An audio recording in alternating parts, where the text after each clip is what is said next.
Yo!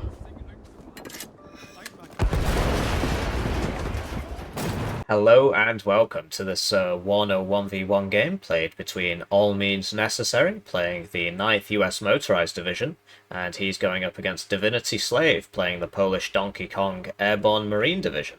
The map today is Hesse Duel, so we'll talk about the deck reviews, then we'll cover the map, the matchup, the deployments, and the game, and as always, timestamps in the description.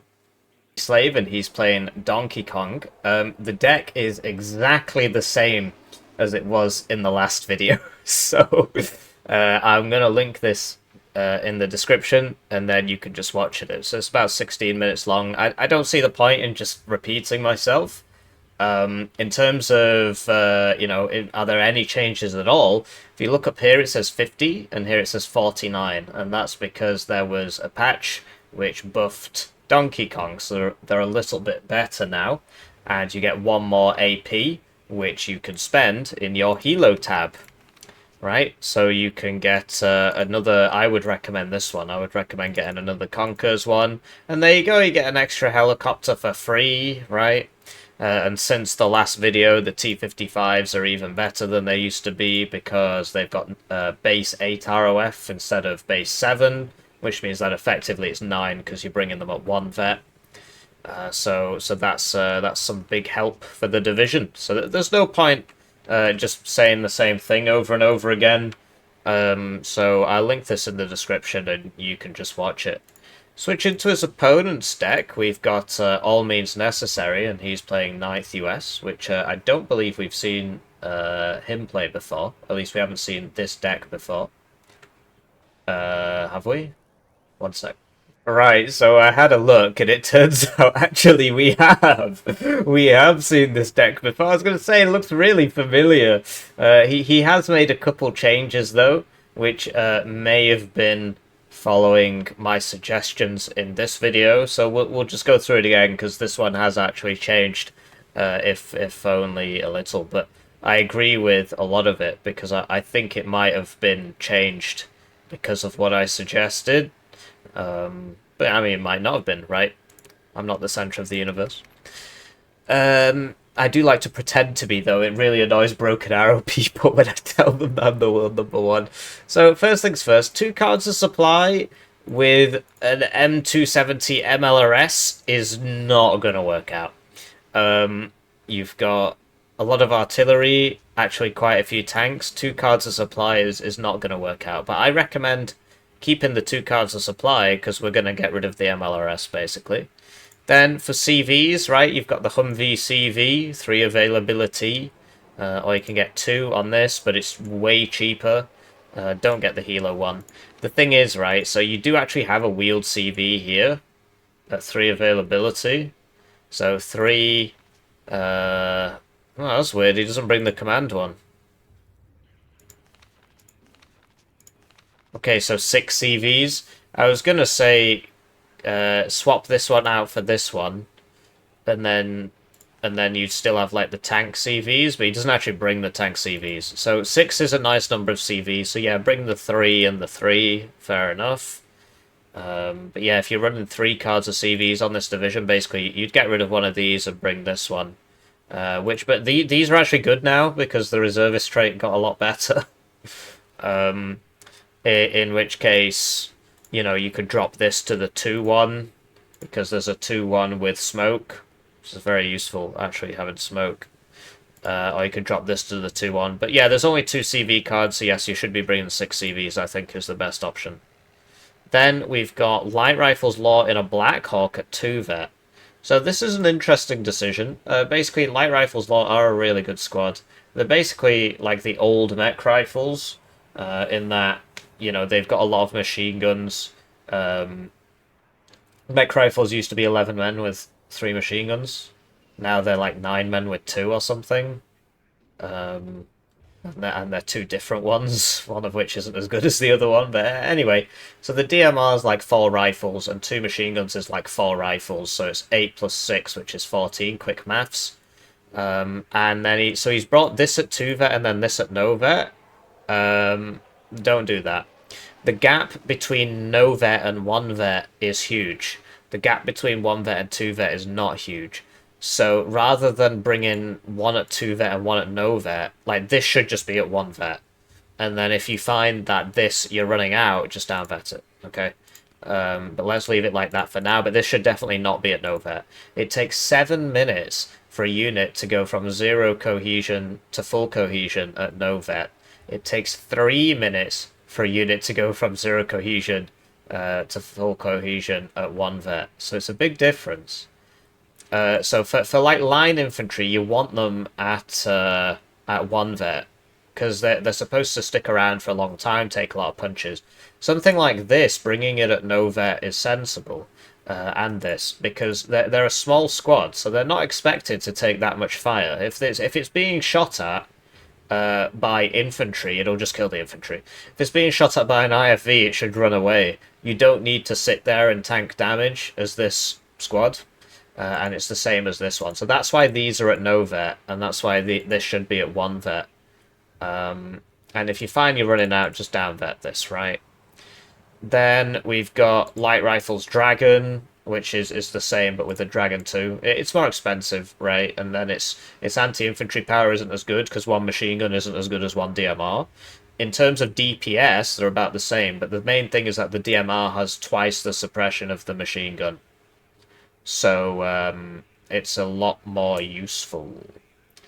And that relates to like the accuracy, not just these values here. The accuracy matters, the fire rate matters, that sort of thing. Yeah, so 1 vet, very sensible. Basically, in this division, you don't get IFVs, infantry fighting vehicles with autocannons. You just spam out these grenade launchers all day, every day. So this should also be in the grenade launcher transport. You just want as many of these as possible. You want as many grenade launchers as possible. For the sake of saving 10 points, you get the grenade launcher one. MP Patrol M67 is actually really useful. So if you find that you've actually got too much infantry here, you can swap one of them. Yeah, in fact, no, you actually absolutely need this. You absolutely need this. I'd get rid of one card of Light Rifles Law or the 40mm grenade launchers. You need this because it comes in a military police Humvee, and then that you click it, Shift F, and then you click on your tanks, and it removes the reservist trait from the tanks, which makes them way better. So you absolutely need this unit, and you might as well get the one with the M67 because it's better, right? So you can get rid of this, or you can get rid of one card of these, but you need to put this in. I'm not going to make the decision for you. Because it just depends what you want in life. I mean, this is a lot of infantry.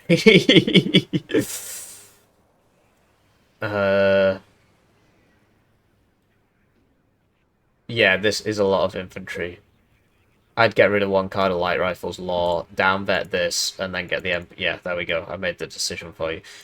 So Engineers Flash, right? I prefer the satchel ones at 1 vet. The idea behind the flash is it is actually really good. It's just very hard to micro these squads because they're only 5 strength. Having it at no vet, basically you don't want this. If the way you use this is you don't actually want it to get shot.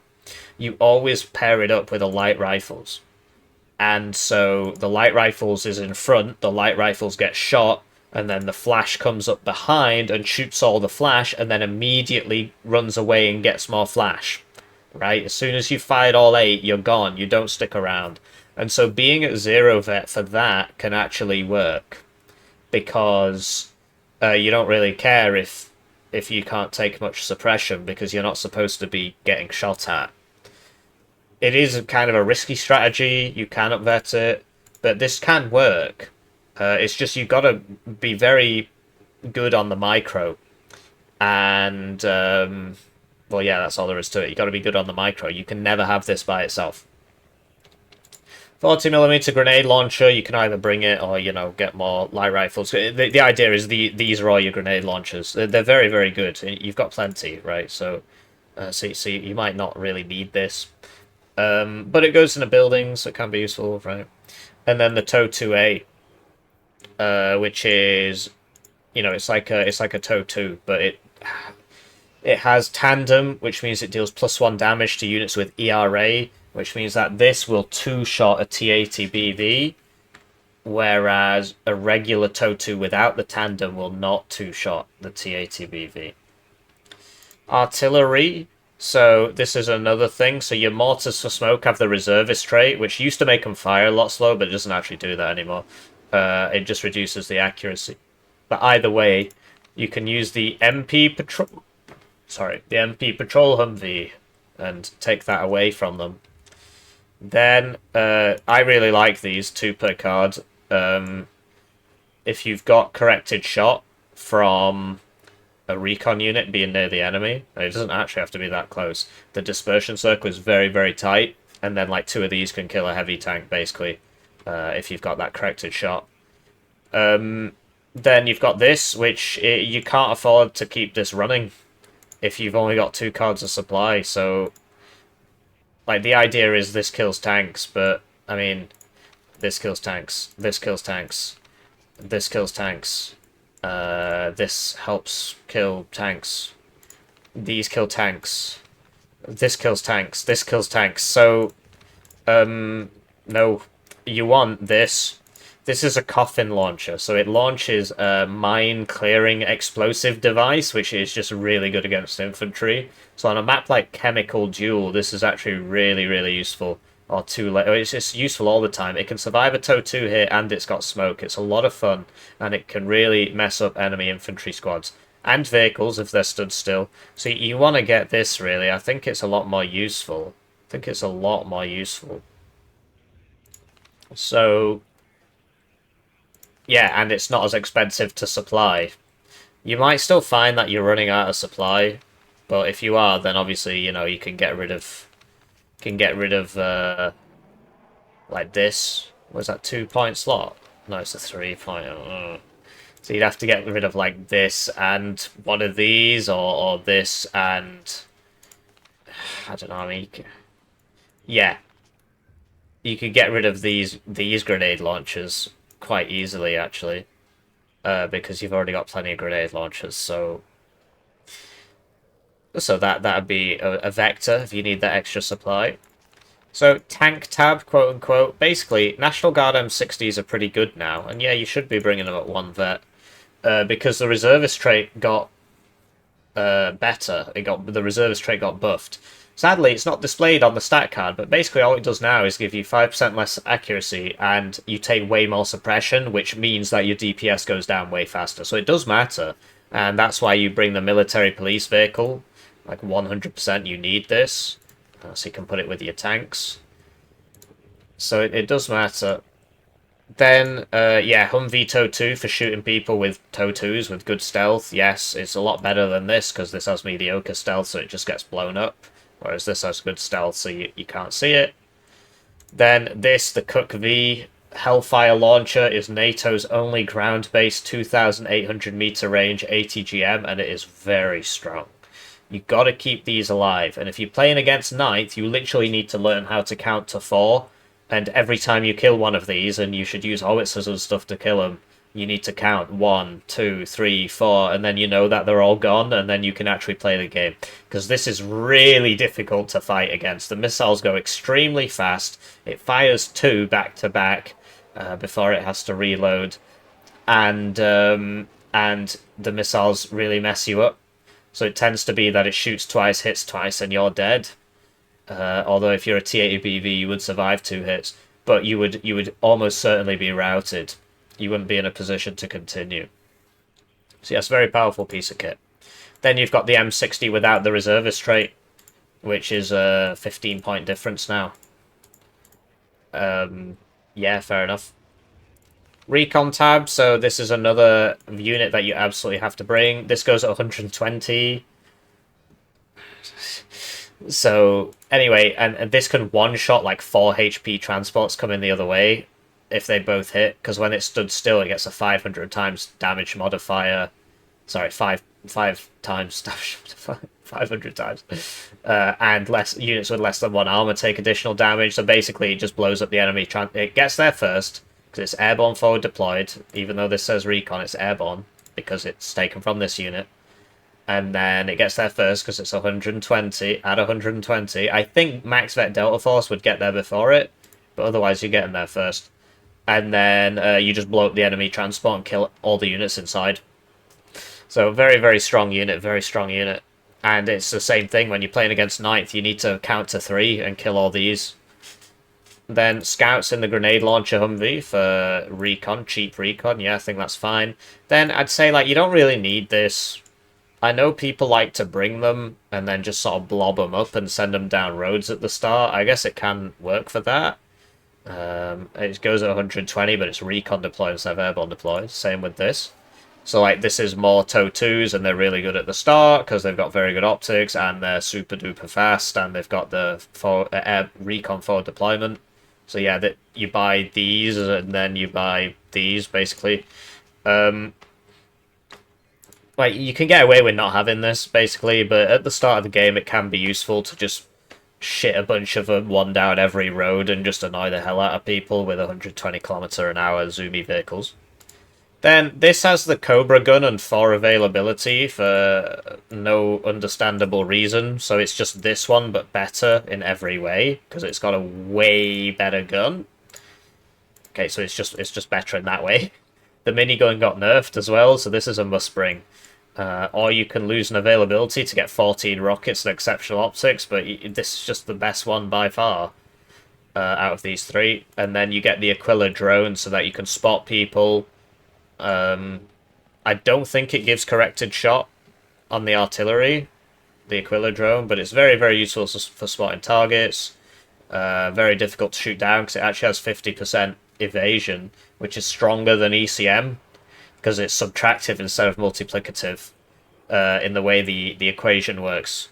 So it's more powerful than ECM. So see this as having like 60-70% ECM. That's what it is basically. AA, so pivads are for hurting people. Yeah, you can use that, but you've got a lot of grenade launcher vehicles, so you don't really need this, but it can be useful. Like, do you really need 7 of them? I'd be upvetting that. And then, yeah, Stingers upvetted, because you've got all this other AA, and then Avengers for fast AA. Or you can get the T-Chap, which I think is honestly just terrible. I just wouldn't be bringing that. It's a Chaparral, but towed. So, I mean, like, obviously, yeah, it goes further against aircraft, but that's not... you don't want it for that. You've got Eagles. Anyway, tow Cobras for ATGMs, right? You might want to consider swapping 2 of these out for the regular Cobra, now called the Hog, because it carries, you know, way more missiles. So, like, this is 14 and this is 76. So it's like 6 times more, something like that. 76 divided by 14. It's just 5.4 times more rockets, so you do notice the difference, that you try and use this to kill infantry, it doesn't do anything. Whereas this does kill them. And then air, so Eagles, it's the bad Eagle. Yeah, obviously it's worse than the Pact Su-27 and whatnot, because Pact is better than NATO, apparently, and that's why they won the Cold War. But either way, it's still a very nice plane. And then you've got this, which is actually better. You use this for killing helicopters, and it's you know, it's better because it's way cheaper. And if you can close range, it fires both of these at once, and it's quite powerful. So in terms of like a cost to performance ratio, it's better. Obviously, objectively, not including cost, this is better because it will shoot first, right? And it's got more ECM. Then the Seed one of the best Seed planes in the game, probably my favorite Seed plane in the game. The Tornado Seed's nice, but this actually has better missiles than the Tornado Seed. Better Sidewinder missiles than the Tornado Seed. Then the Cluster 2, which has a 4-minute reload. Or you can get the HE2, which has a 6-minute reload. Or you can get the HE, which has a 3-minute reload. So, let me say, if you want to kill a tank, this isn't very useful. So, yeah, I can sort of understand having this one, and it will really upset infantry anyway. Cluster is mainly anti-tank, but it does have an anti-infantry capacity to it. Then the FA-16AT. This thing's incredible. It's very, very good at killing tanks. The gun runs out of ammo straight away, but it is basically the A10 gun, but with less ammo. But yeah, it's nice for killing tanks, basically. Sadly, it's the AIM 9 Ligma instead of the AIM 9 Mega. You see, all of these can double as ASFs because they've got Sidewinder missiles, nice ECM. So yeah, that's the deck reviews, and now we'll talk about the map, the matchup, the deployments, and then finally the game. And as always, timestamps in the description. Right, so with that out of the way, let's talk about the map. Hesse Duel, very difficult map to push on. It just leads to long games because there's no middle zone, right? There's three here, and then a back one and a back one. The zones are all very small and therefore very difficult to take. And they're also put in positions that are very hard to get to. So the surrounding geography makes them hard to take. And yeah, so it tends to lead to very long games. Not always, but more often than not, it leads to long games.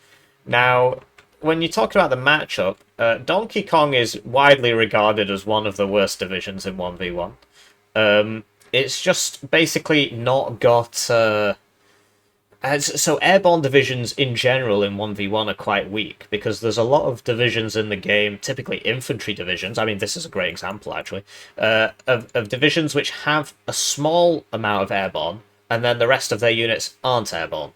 So airborne forward deployed units pay 5 points extra to spawn further forwards. And then you spend the rest of the game paying these 5 points extra, even though they're not spawning further forwards anymore.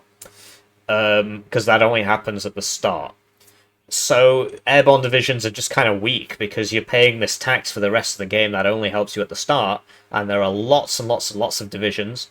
In fact, almost all of them get one or two airborne forward deployed units anyway, which they can use to just hold a bit of ground, and then for the rest of the game they're not paying that tax. The airborne divisions also suffer from a lack of like heavy equipment, so late game they tend to get pushed out. It used to be that airborne divisions were just way better. One, because of the way the maps worked. There was more cover, so and like maps like this weren't in the game. There were lots of maps where you could very quickly take the middle and then just kind of win. And also because of changes to the recon system, it is now a lot easier to see units in buildings than it used to be. And it's a little bit easier to see them in forests. And that if you have recon. If you don't have recon, it's actually harder than it was before, but you usually have recon. Anyway, that means that the airborne divisions are now easier to clear out, because now you can see them more easily, and a lot of the airborne anti-tank equipment, so the Dragon 2 and the Metis, which this division does get, which they were using to clear out armored stuff, that got nerfed. So we used to have a very much airborne meta before these guys were added to the game, and now we don't, and now they're just kind of bad. So yeah, 9th US is on the other end of the scale because it is exactly what I've just described. It's a light division with just enough of an opening starting stuff to be very powerful at the start.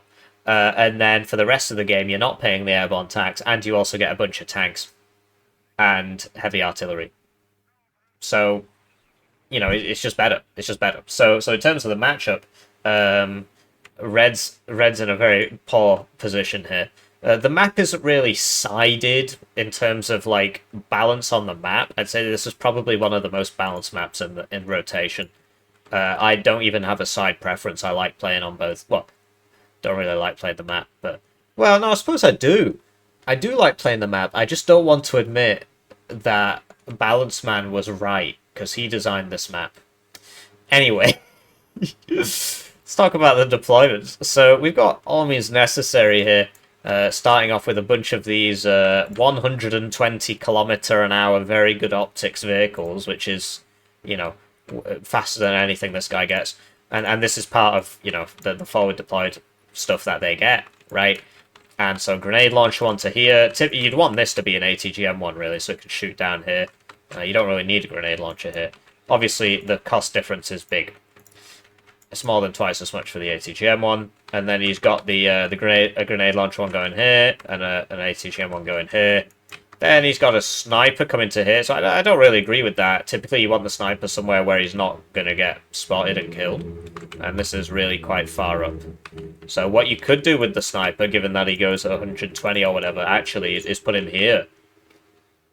But then that you'd have the same problem, really. But okay, I think this is fine. This is fine. It's just you don't want your snipers to die, so taking a risk like this is kind of rough.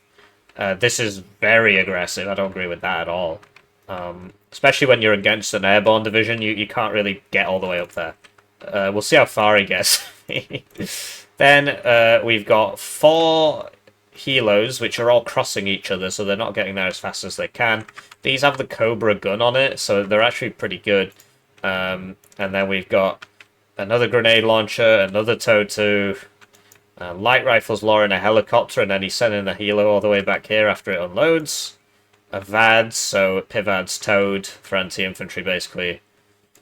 Cook V supply. Sniper coming over here. This is a very popular place to put it, actually. And then what you can do, right, is that this still has good optics at 120 kilometers an hour speed, is that you can then path it, like, over here or something. And then you've got some vision there, and you can try and get it around the back and whatnot. Give you some corrected shot for your corrected guidance artillery systems. And then 1 tank for some reason, which I think is a big waste. You've got a TOW2 here. What do you need a tank for if you're not pushing? So this tank should be here, really, if you're trying to do something dumb. Overall, I think the deployment is a bit silly. He's got a better late game, so why is he rushing? He's rushing into an airborne division. Doesn't make much sense. Switching to his opponent's division, we've got Divinity Slave playing Donkey Kong. He seems to like this division a lot. And this is a very powerful strategy you can do with these airborne divs, is you just drop an SPG-9 on every road. These do not go at 120, but they can one-shot transports, and they're really quite cheap. So there's nothing to stop you from just doing this. What I will say is this one could have come down this road and then curved round, because there is likely to be somebody here, and there's not likely to be somebody here. But apart from that, it's a really nice way to frustrate enemy deployments. Like, this one's really good, because typically that would actually get there, and then you can just annoy them for the rest of the game. Coming all the way over here is a bit aggressive, but like you can literally just sit here, because this is a spawn road, and then you would shoot them as they come in. Typically, you want to side shot them, so actually here can work. There's a hill here, but if you were like here, I'm trying to think about the ranges, right? If you were like here, you would be side shotting them, whereas if you're here, you'd be front shotting them. So just something to keep in mind. But yeah, if it gets there, it gets there, and given that this deployment's so aggressive, it might get there. And then yeah, just sending one down the road, So I think it's a good idea. Then we've got Airborne forward deployed in basically the Polish heavier divisions get a better transport for this unit, which makes them go way further and makes them way stronger, and the Airborne division doesn't get it, even though they're supposed to be the guys with the better forward deployment. It's pretty weird. But yeah, this is quite defensive. He could put it up here, I think, would be better. I think this would be a lot better. You can still shoot them as they come past, right? You can still fall back if they attack you bigly. Here, I think you're giving up a bit too much ground for no reason. And then we've got an unspeakable one. And there is a church around here. So this is the better one to put it in than this one, I think. Although, well, no, it isn't, because this can see down that road. But anyway, this is Airborne forward deployed. You should be sending it up to here, minimum. This church, so you can see even further, right? Because here, you know, it's only got 2,450 range, so it's only going to shoot up to here anyway, roughly. Whereas this, it will shoot up to there anyway, and you can also see all this, so it's better to put it there, I think. Then it looks like he is actually rushing. Just fair enough. I mean, you are airborne. These are crossing over, which means they're not going to get there because it's traveling slightly further. It's not a big difference, but you know, something you should consider. And this is something I spoke about in the deck review, which is actually in a different video because the deck's exactly the same. But these guys have airborne forward deployment and are in helicopters, so they get to places pretty fast. They're quite a weak squad, sadly, but they are cheap. So yeah, he's getting 2 in here, if he can. I mean, there's obviously going to be a big smash at the start. And then, oh, he's actually got 2 SPG-9s here, which is good because he's going to need them. And then we've got an unspeakable one. Common dozy. So you just got to pay attention to this, right? You do not want this happening. So you'd want to unload it here and manually move it. Unload it here and manually move it. This is an AA gun. So you use this to kill infantry. And yeah, that should be basically there. And then I can't remember like where the forest ends, but you could move it up here if the forest is still there. the 2 SPG-9s, 1 CV, which is fair enough, really, if you can't afford more. What I will say is that, like, so sending it all the way up here doesn't make too much sense. You'd want to cap Leonid sign, send it back here, and then send it up here if you can. Otherwise, you know, it doesn't really make sense to cap this and then lose it if you don't have these two capped. MiG-29 to make sure the helicopters get there. That's going to come in handy, actually, given the given this. So, yeah. If you're going to do an airborne forward deployed attack with helicopters, you always need a plane to defend them. Oh, okay, so this is a CV for Sign and Leonid. And then Anna, presumably. Okay, whatever. I guess that solves that problem. And then 2 Maryukas. Just for defense, so that's fair enough, really. So let's cast the game, and we shall do so from this perspective. Right, so they're off, and it's time to thank the generous channel joiners, generously joining the channel. They don't notice when I forget to discuss the F-16 purchase in the deployment. But, yeah, so it made sense for him to open an F-16 if he's doing a heli rush. So both sides are doing the right thing there. You can get into this rigmarole where they get the names on the screen, they get members exclusive videos. One join at the lowest level is worth 2,000 views. You can get into this rigmarole where basically you think he's going to open plane, so you open 2 plane. Look at that, the SPG-9 just claiming the sniper there. This is why they're so useful. They're a lot. This is a lot cheaper than this, right? Anyway, he's just kind of diving into all the... yeah, he needs to sort that out. And this is sort of what we're talking about with the CV as well. So that both of the helo rushes have just sort of gone past each other, which is very funny. And, you know, typically... So I can't remember if Donkey Kong gets... Don't they get, like, the Divinity TK or something like that?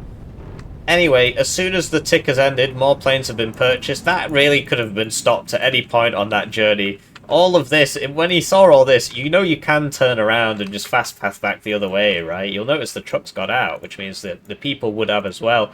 Don't be afraid to run away sometimes, you know? Either way, I did speak in the deck review about how this thing is really, really good, and that is being played out there. Anyway, the whoop, which I think I also forgot to speak about in the deck review, can fire smoke. And you always want to keep the transport with it, otherwise it just gets counter-batteried and blown up straight away. But yeah, it looks like Divinity Slave really did not come out on top there, mainly because he just kind of... So he lost the fighter trade, and the fighters do cost a similar amount, but this one is better, so that's worth considering. But yeah, he lost the fighter trade twice, and all his deployment died because he just kind of kept going. You can stop going, you know. If you lose the fighter trade, you see all these healers, you can just select everybody, Shift F, send them all back. Then they'd be in here, and maybe one here, and then you wouldn't lose these zones as well. It can be very hard to let go, right? Also, the reason he lost the second fighter trade was because he was right-clicking the helicopter, whereas the enemy plane was right-clicking his plane. So that was a skill issue, basically. But the first time was just dead on. Similar cost fighters, but this one is designed to win that dogfight, basically, because it fires both of these at once. And this is the second best short-range missile in the game. Unless the MiG-29's first missile hits the F-16, the F-16 is going to win that fight. So... yeah, not looking great at all for Red. He is now bringing some AA out.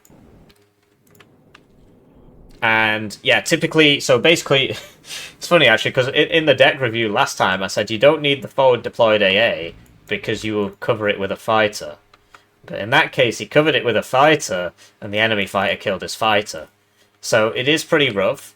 And then he bought a second one, but he went on the helo. So I can see it both ways. I do like not having the forward deployed Strelas, because I cover it with a fighter. And then if it gets that hot, you can just run away. But if he'd had the forward deployed Strelas, which I'm pretty sure I told him to take out previously, he'd be doing much better. So you know, whoops.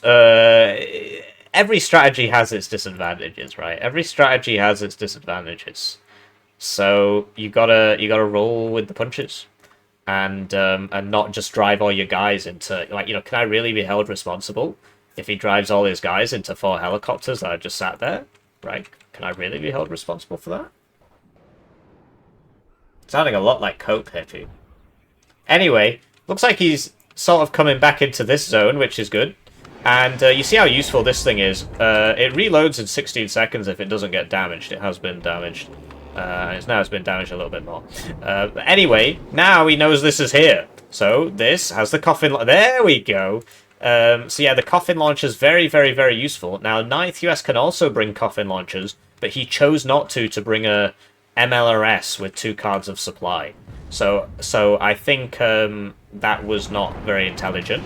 And here's the coffin launcher. And look how useful this thing is. Oh, he's dead. And honestly, if you had sent infantry in to kill that, it would have killed the infantry, because those towed A8 guns are pretty stupid.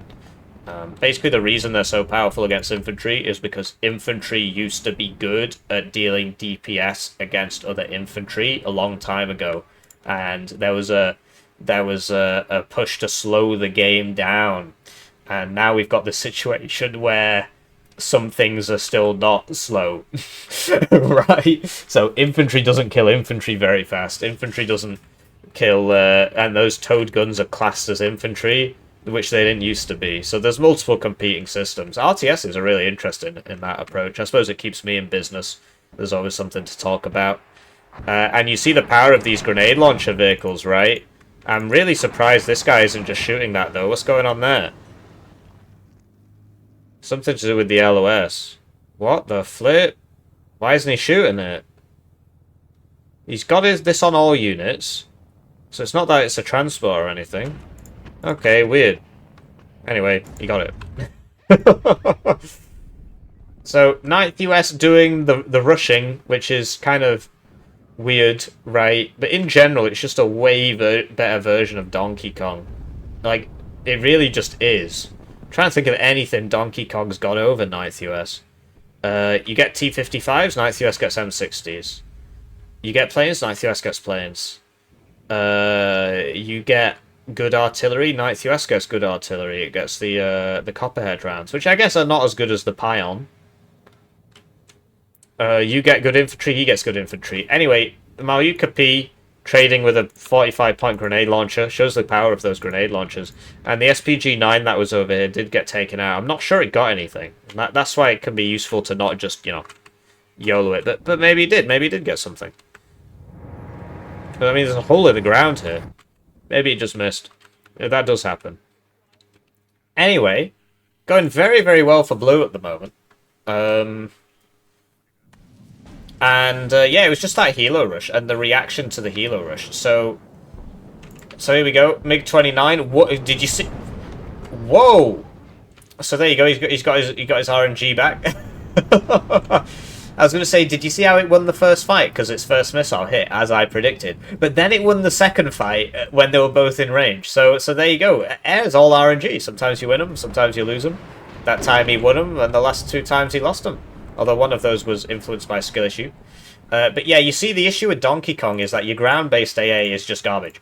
As you can see, that literally just flew over all of this. And it just didn't do anything. It lost less than 1 HP, and it flew over 7 AA pieces. So you've really got to get those fighters going. Wow. So this has just run out of ammo. What's the plan here? The Cobra will beat this, because the Yak B is a very bad gun. He's going to use plane. Okay. And you see how he hid behind the house there to break the LOS, so the missile didn't come in? Very, very intelligent gameplay. And that was a crit there that made that die, but he's just kind of keeping him out in the open anyway. And look at this, he's bringing it back. He's bringing it back. He's got the fighters. This is going to be a risque moment. No, it's going for the helo. The helo dies. If you lose the fighters as Donkey Kong, you lose the game. Because you just get air bullied for the whole game, as we saw with that AA Sich. Oh no, what's he doing? So he knows that these are here, because they just killed his helicopter. And then I think if you don't give things orders, they just fly around. So you got to give him orders. Anyway, if that hadn't happened, he could have killed this, or at least forced it to land by strafing it, because he doesn't have much ammo left on the guns. He didn't have much ammo left on the guns, but he did have 2 of the best short-range missile in the game. because the best short range missile in the game is Pact, and the best long range missile in the game is Pact, and the second best long range missile in the game is Pact. I believe the third best long range missile in the game is also Pact. Anyway, gets another plane to get that tow cobra, but he's got to be careful about these Avengers, and the Eagle's probably going to kill him here. So that was not ideal at all. I mean, he got a crit there, but he still would have died. And he just needs to stop doing this. So he knew about these. He knew about these. So, and yeah, you don't want to 1v1 an Eagle, because usually the Eagle will win. Sometimes the MiG-29 will win, but usually the Eagle will win. So that was that was not fantastic. He lost a helo. He lost a helo here because he didn't know about these. Okay, then his plane got routed, right? Then he bought another plane and lost that because of these and the Eagle, but these were also still here. And he lost a helo because of these. So, you know, you don't want to be doing that, really. Now he's trying to 1v1 the Eagle again over the enemy AA. Please stop doing this. Yeah, I mean, you'd expect that to die, really. But, okay, he got very lucky there, blimey. And now he's buying more planes over the enemy AA and the Eagle. And yeah, I mean, it can be difficult to let go, right? But sometimes you got to appreciate that, okay, I can't send out any more planes until my other plane is repaired and come back, and then I can 2v1 the Eagle and hopefully do it not over the enemy AA. But it's quite a common problem, and I've done it many times, where basically you just double down on failure and then you just fail twice. Sometimes, because the crazy thing is, because of the way the RNG in this game works, so like when he sent out that one MiG-29 to fight the two F-16s, he should have lost that fight, but instead he killed both F-16s. So sometimes making the wrong decision, you get rewarded for it, and it really interferes with the learning. It's very hard to learn if the game rewards you for making the wrong decision, you know, like what, half the time, a third of the time, whatever. So basically this needs to sit all the way back here, which it is now doing, and try and bait the Eagle into coming over all the AA and then fight it. You cannot fight the Eagle. You will lose unless there are two of you, in which case you can both come around here and then hit it. But he's lost a lot of planes now, so I'm not sure he's got that anymore. Liam Payne subscribed to the channel. Thank you for subscribing to the channel, Liam Payne. So these typical, right, so it's diving, so now you got to fight him. Now you got to fight him because he's dove. Sadly, the micro was a bit shit there and he just got shot. And then do you see how this is evacing over here so it doesn't pass over the AA? So, yeah, this is going really badly for red now. I mean, it was going very nicely, but now it's really not. Having said that, blue has also decided to throw and is trying to drop AA directly into the zone. You see the Topaz Jod, pretty decent against helicopters, and it comes with a free Strela. It's also got Strelas on it. In the meantime, this needs to get up real quick or it's going to die. Okay, so we got up there. And if you're all means necessary, you really want to get a Stinger in here, because, I mean, this just keeps happening with so many healers here. But yeah, both players need to just slow down a bit and build up some guys, right? So for starters, this should be all the way up here. And, like, if you're blue, basically, you want to take it a bit slower, right? You can push up here, get a position here, right? You can get from here to here. You don't have to just keep running down this road into the zone and dying over and over. Basically, this is kind of like the Hesse trap, is that these zones are really easy to defend. If you use a lot of smoke, you can get in, so that's something they can do, right? If you're blue and you want to get in here, well, here are the helos. You smoke here. The smoke blocks the helos unless they're on high altitude, and if they're on high altitude, the Avenger should kill them. Or, you know, this VADS would kill them. And then you run in here, and this is all smoke, so the fire support can't hurt you. So this rocket plane also doubles as anti-helo, but it is now probably unalived. And, yeah, losing air as Donkey Kong is very, very upsetting, because then this keeps happening, and you basically just can't kill these without planes. And he keeps losing his planes. He can't really use his helicopter if there's loads of planes around. So yeah, this is, a lot of this is, it's like these two players are pretty similar in skill, to be honest, from at least what I've seen. The thing is, it's just the divisions. This division is just way better. and it's a lot more forgiving, basically. So let's say you lose all your planes on this, you lose all your fighters on this division. Well, all your bombers are also really good fighters. Then let's say you lose all of those as well somehow. Well, your Stingers are still the best, second best man pad in the game, right? The best is the Minstrel on France. Anyway, this, should probably get in a bit. So this isn't cover. A lot of people fall for this. This isn't cover. It's a building, but it's not actually classed as cover. The bullets go straight through it. It's really weird. Anyway, if you're blue at this point, you want to kind of, attack in other places a bit, right?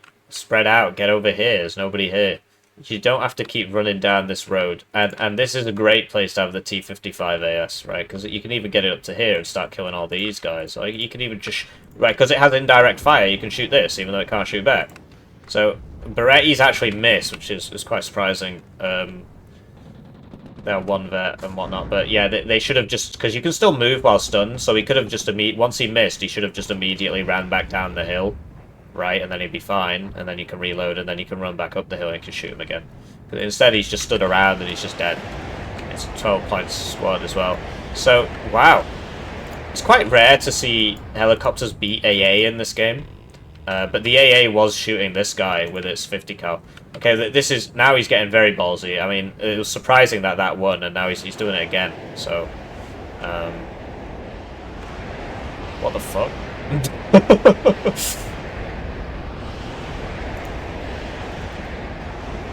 Alright. There you go! But yeah, that was not intelligent gaming. Basically, the first round out of this should have hit it. Because it's got very high accuracy and it gets closer, it gets higher the closer the enemy is. But yeah, these AA guns are a pretty good way of just stopping people. You can just put one here. And whatnot.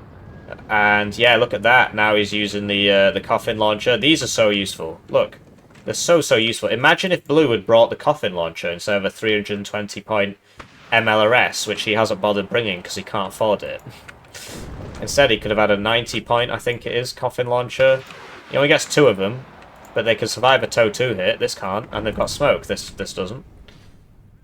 This is also a tank, right? But the other one is on an Abrams chassis. Anyway, fighters up to stop the planes, and you see that the planes do have AA capability, and what he could have done there is immediately go in. But look, he killed the plane!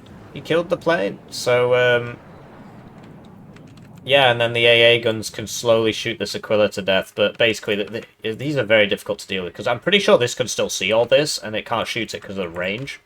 So you need a plane, and then you launch a long range. Basically, it's so stupid. This can't be targeted by radars. So, like, a Gepard can't shoot this. And, people have said, look, here's some footage from current conflict of Gepard shooting down drones all the time. Well, no. 1980s drones were apparently better at evading detection than 2025, much smaller, lighter, faster drones. Cheaper as well. That's the way the cookie crumbles. Whereas planes have radar-guided missiles, and they can shoot the drone. So that MiG-29 could have lobbed an 8,000-meter range missile and then just curled back around, and if it misses, it misses, you try again. You don't dive it, because usually there's 2 bloody Avengers underneath it. Having said that, the Avengers have now both died, so it is now hunting season. But I don't think he's got many planes left, so... In the meantime, like, what is this doing? So these helos now have free reign because they've gained air superiority. Mortars for smoke is intelligent, but he doesn't actually have enough to beat. He's taken so many losses that now smoking an entry... Because I know there's going to be somebody who says, oh, now he's smoking and he's still losing, Hippie. That's because he just lost all his guys and then tried to attack with about 3 people. So, you also don't want to blob up like this because, let's say, hypothetically, your enemy has the F-16 Cluster 2 with quite a large splash radius. That would really mess all this up. Even though they're infantry, it will still damage them. And imagine if he had the HE2, which isn't actually in his deck. You'll know this from the deck review, which you didn't skip. That would just kill all this. So you really don't want to blob like this, like, at all. you could send one this way to see if there's anybody there who's shooting you, right? And then if there is, you can kill them with the helos and the T-55s and the unspeakable one and whatnot. Don't do this. Anyway, here comes the Eagle for the helos, so helos should land immediately. You should bind a landing hotkey. And yeah, I mean, it's difficult, right? Because these are going to get out because the AA is bad. A lot of it is out of ammo. But it probably wouldn't have hit anyway. You see this one's at 3 vet, that's because it got the last hit on one of those planes, I think. In the meantime, this Malyutka, can that actually see down this road? Not really. If he'd put it here, it'd be able to shoot. I guess, no, never mind, it's still doing it. It's just the LOS tool is kind of an approximation. And now he's going to try and fly right over the tanks. They've got 50 cals, which are very powerful against helicopters. So you don't really want to be doing that. You could just go around. Having said that, they are low cohesion and getting side shot and whatnot, so... Okay, now he needs to go further, because if you stop here, they're going to keep shooting you. So now you need to... Look, they're dying. Whereas if he'd kept going, they wouldn't be shooting him anymore, because he'd have gone further. Also... Okay, they've got auto cell on. Yeah, like shift-click these once they unload, otherwise bad things happen. These need to be moving. It's very stressful attacking in this game. Anyway, perfect cluster run. 2 tanks together, yes. 265, these are like 115 each, and this survived, right? And it'll be back in 2 minutes. So that was a good cluster run. Coffin launcher on the Cook V, bam. It doesn't quite kill it, but it hits the mortar as well. And yeah, wow, the epic Polish counterattack. Taking out the Americans. I'm trying to think of historic parallels. I mean, there aren't really. I think like the Poles liberated Haiti, right? Can I make a joke about that? I don't know. Don't know really. Anyway, very powerful gameplay here. Don't sell the transports, right? But the idea is that he's just making constant smoke. The issue he's got with selling the transports is, one, you get counter-batteried if your enemy has a brain. And 2, what happens if you want to shoot at Boris? You can't. So, the range is quite nice, though, on these. But yeah, look at the smoke. It's very cool. So now he could just fast path these two all the way down here. He's gone for the CV, right? And all means necessary has had a complete collapse of morale. His brain is completely shut down, and now he's just printing M60s. He throws in the towel. So yeah, actually a very entertaining game. So yeah, we've got Divinity Slave, ranked 413, with 112 ranked games this season. And we've got All Means Necessary, ranked 692, with 120 games this season. So pretty similarly ranked players. And I know they both watch Hippie YouTube videos. But yeah, what can I say? It was just red through, then blue through, and then red won. So, you know, don't give up. Sometimes it really is, you know, won over. But the KDs, like, look, blue actually had more kills. He was just too hasty in his attacking. He fell for the Hesse trap, which is, yeah, you can try like a really ballsy rush and sometimes it'll work. If that doesn't work, think 40-minute game, Hesse 40-minute game, Hesse 40-minute game, and you'll make a lot fewer mistakes if you just accept this is going to be a 40-minute game, and then you'll play a lot more conservatively. So yeah, by all means, try your ballsy rush, and then if that doesn't work, you got to adjust real fast to the Hesse paradigm. And in general, doing a ballsy rush on Hesse is not a good idea. But if you're an airborne div or a light motorized div, you kind of have to. Having said that, blue's late game would have been better than red, so he shouldn't have heli rushed him basically.